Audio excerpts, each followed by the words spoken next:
En fin de semaine, j'ai vécu quelque chose d'extraordinaire à Chaussée, au sanctuaire Marie-Reine des Cœurs. Il y avait toute une équipe qui était là, l'évêque du diocèse, Monseigneur Corriveau, le recteur du sanctuaire avec d'autres prêtres et les équipes de priants de la formation au ministère.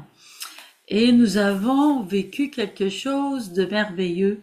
Après avoir eu les enseignements de l'évêque, nous avons osé proposer aux gens de renoncer à leur incrédulité afin que le Seigneur fasse des guérisons. Le Seigneur s'était plaint à Nazareth de ne pas pouvoir faire des guérisons parce qu'il ne croyait pas. Ensuite, nous avons renoncé à la peur de ne pas être écoutée par le Seigneur, la peur qu'on valait pas la peine, que le Seigneur pouvait pas s'occuper de nous, nous guérir, peut-être les autres, mais pas nous. Et ensuite, nous avons fait toute une démarche au niveau de la foi. Seigneur, nous croyons, nous avons confiance en toi.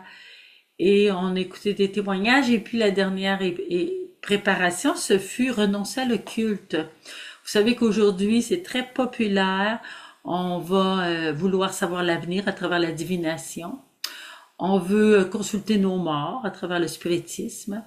On fait beaucoup de, comment on appelle ça, de culte aussi, de pouvoir. Il y a Harry Potter qui nous enseigne les pouvoirs magiques.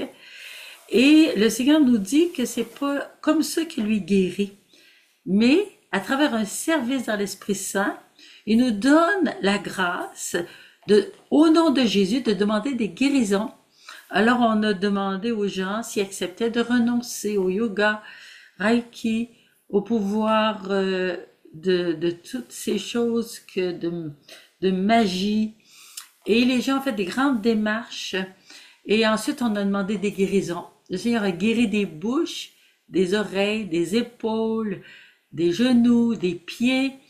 Et les gens étaient émerveillés. Après cette étape de guérison, on a demandé au Seigneur, aux gens, est-ce que vous acceptez maintenant de donner votre vie totalement au Seigneur? Pas dans la tiédeur, là, pas la moitié, mais totalement. Puis on a vécu un temps d'adoration du Saint-Sacrement, prosterné pour dire, Seigneur, c'est toi notre roi. C'est toi notre unique Dieu, c'est toi que nous voulons servir. Et le prêtre nous a fait refaire nos promesses du baptême. Je renonce à Satan, ses pouvoirs, à ses œuvres. Et ensuite, il nous a fait redire notre foi au Père, Fils et Esprit Saint, comme on le fait au baptême.